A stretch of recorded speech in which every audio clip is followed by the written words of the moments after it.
Sa gitna na nagkakaisang panalangin at pasasalamat, kapansin-pansin ang aktibong pakikilahok ng ating mga kapatid na Muslim sa ginanap na Bring Him Home, a Prayer for Tatay Digong ngayong araw sa Barangay Silao, Jim Esperanza, Sultan Kudarat. Narito ang balita ni Nicole de Guzman live. Nicole, magandang gabi. Magandang gabi, Daniela. Nagkaisa ang iba't ibang sektor ng lipunan tulad ng mga miyembro ng Kingdom of Jesus Christ at mga taga-suporta ni dating Pangulong Rodrigo Duterte sa isang pagtitipon upang ipagdasal at alalahanin ang pamana ng kanilang minamahal na leader. Kasama sa daan-daan dumalo sa pagtitipon ng ating mga kapatid na Muslim na nagpakita ng kanilang patuloy na paggalang at pagpapahalaga sa dating Pangulo.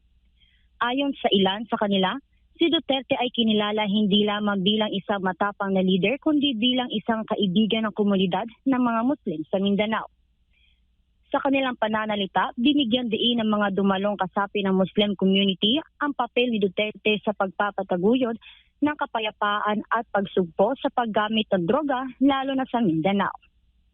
Sa gitna ng taimtim na panalangin, naging mas maingay ang sigaw ng mga tao para sa hustisya at katotohanan. Narinig ang mga panawagan ng Bring Him Home at huwag natin siyang pabayaan mula sa nagkakaisang masa. May mga dumalo rin na nagpahayag ng kanilang pagkadismaya at galit sa di umano'y pagtataksil ng administrasyon ngayon sa dating Pangulo. Nananatili namang sumasabaybay ang mga taga-Esperanza sa live broadcast ng programa sa Liwasang Bonifacio sa Maynila. Sa pamamagitan ng malaking screen at live stream setup, pinapanood ng mga dumalo ang sambayanang programa sa buong bansa.